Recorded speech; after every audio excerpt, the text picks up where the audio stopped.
The fact that we have any signal at all either means the jammers aren't working anymore. Shit. They want us to broadcast. Why would the course want to... Oh, fuck. Grimm Grinner at all teams. The animated room has been hit. Everyone be careful going in. God fucking...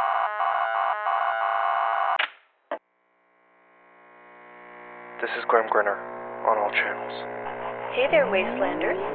Fucking quit on me now! News of violent attack catch you all as the phoenix rises from the ashes. Welcome to the wastes.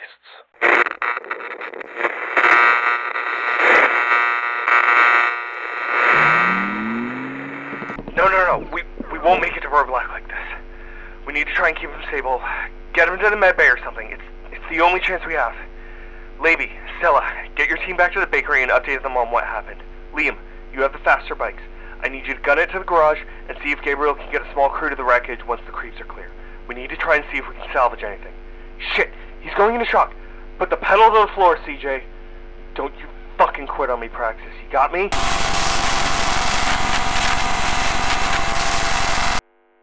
Good evening, Wastelanders. It's been a couple days since we went to the animated broom to try and figure out that weird transmission. It was a trap. Looks like the corporations were tired of trying to chase me down and decided to try and drag me out by attacking my friends. By the time we got there, the place was half on fire. There was so much destruction I almost thought it was ferals. But that's when the elites came out. One of them had Praxis. He was beaten and bloody. I saw red. CJ, bless her, tried to stop me, but something in me broke. The first two elites were dead before they could react. The third was faster. Before I could aim for them, before I could even see it, he stuck a knife between his ribs. It even sounded like that sadistic fuck was laughing as I emptied my gun into them. We got Praxis into the atomic maple as the rest of the network showed up for covering fire. Must have been at least 50 creeps, most of them elites. I saw a couple couriers go down as well, but everyone seemed to pull back when we did. CJ and I tried to get to the med bay, but earlier today, I buried my friend.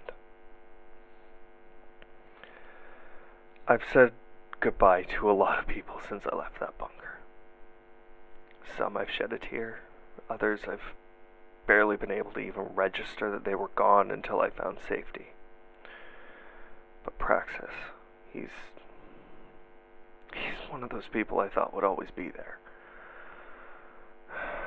He had become such a recognizable name and face in the wastes, and the idea that he won't be at the animated broom, so expertly keeping the peace and peeling even the corporate merc's sense of honor. This one hurts. A lot. And it puts into perspective the amount of influence one person can have out there. So many of us drove like hell to try and help. And even knowing it was a trap.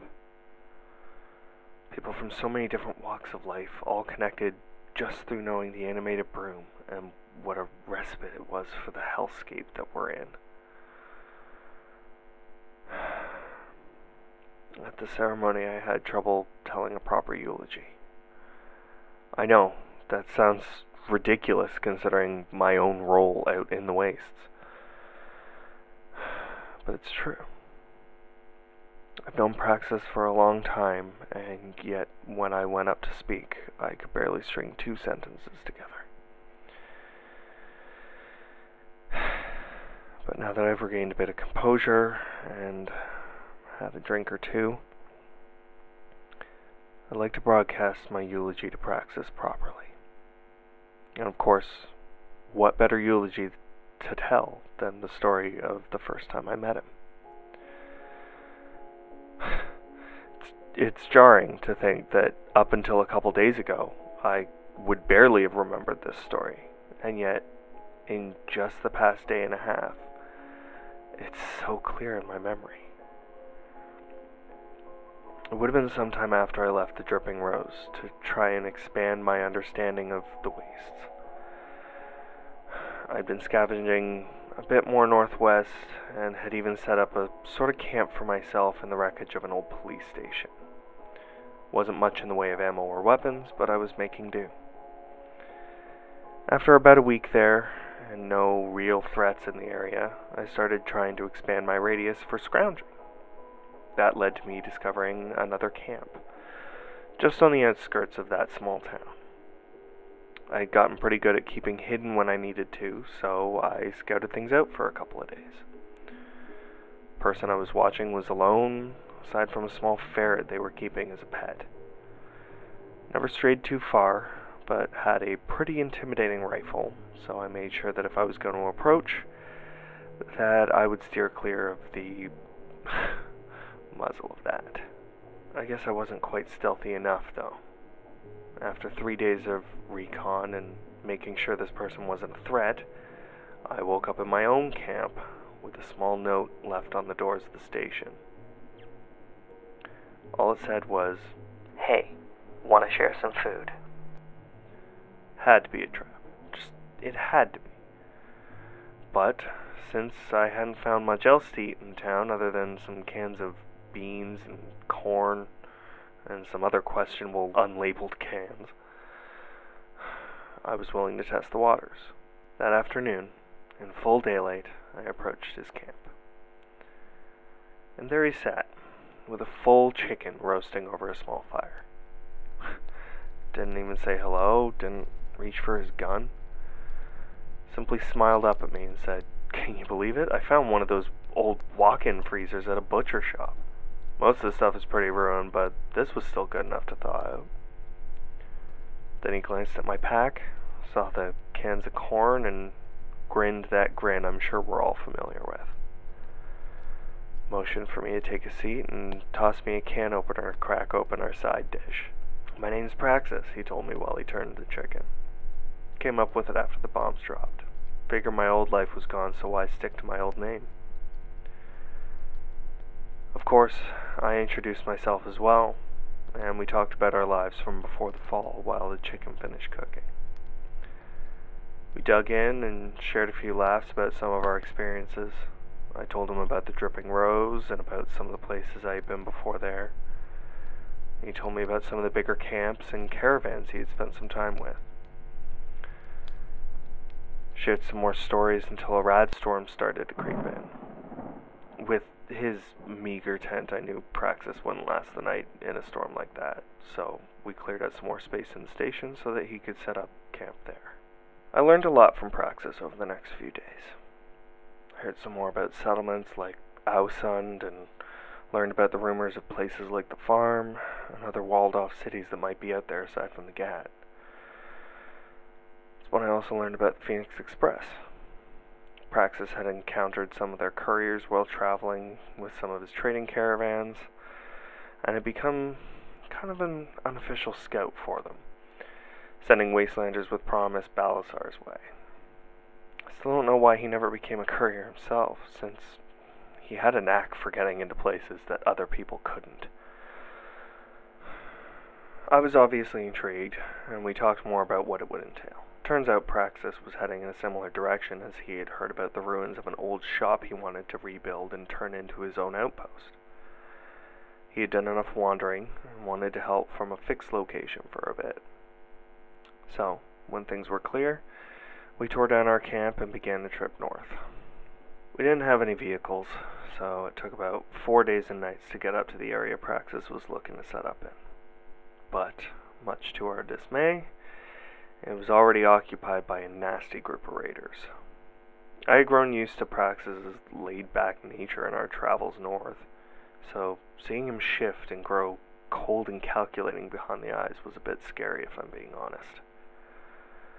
Within a few minutes of scouting, He had a plan, and knew exactly how many bullets it would take to either scare the raiders off or ghost them.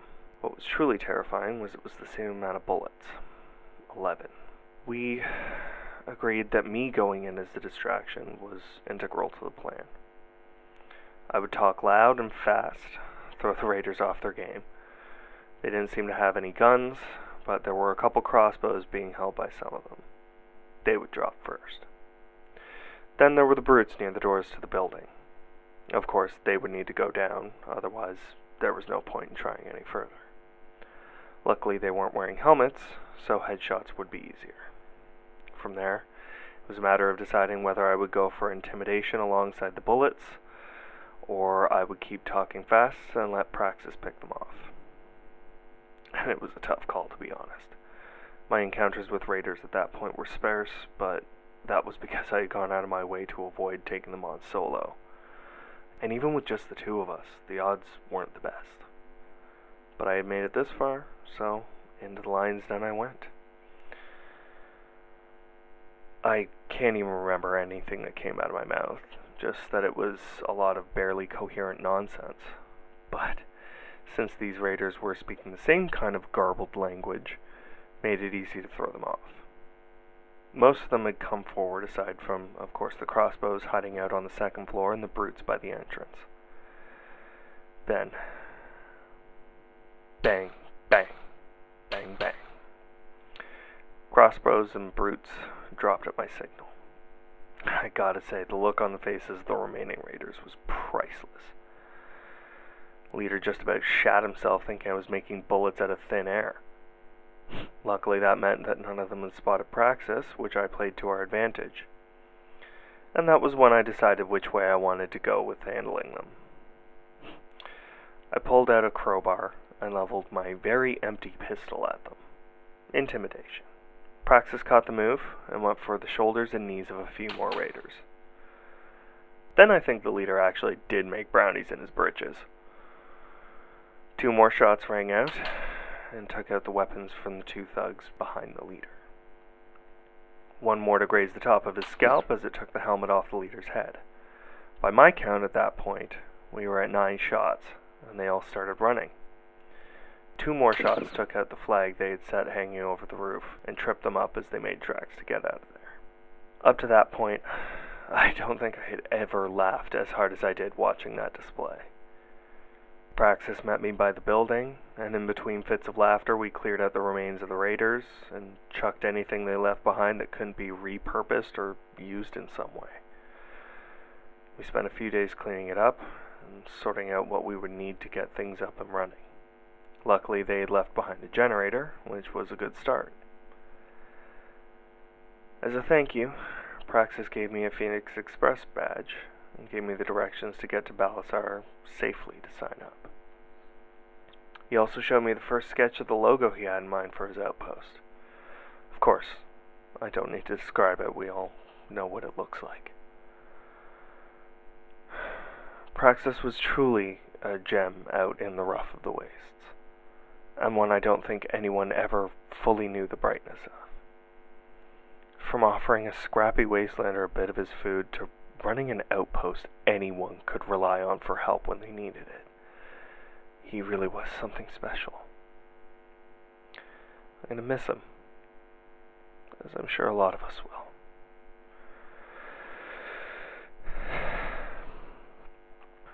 Gabriel was able to get a team to recover the sign from the animated broom, and we brought it back to Burblack.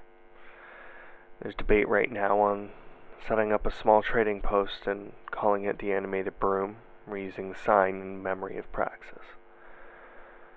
I personally think it should be used as a headstone. I'd even be willing to suggest setting up a small solar cell to keep it lit up as a reminder of the beacon he was to a lot of us. For now, I want to finish off this broadcast with a warning to any and all corporate slimeballs that can hear me, since I know you're listening. You think that by taking out places like the liquor box and the animated broom will scare us out here and send us running. You think it'll weaken us, but you're wrong. You spent years trying to claim you were the saviors of the wastes, and that falling in line under corporate rule will make you and everyone else stronger. All you're doing is showing the wastes your true colors behind all those monochrome suits. And we're becoming stronger to fight back against you. There's a fight coming your way, and no amount of walls or tech will stop humanity from rising up against you. Promise you that much. This is Grimm Grinner, voice of the wastes, on all channels. See you in the wastes.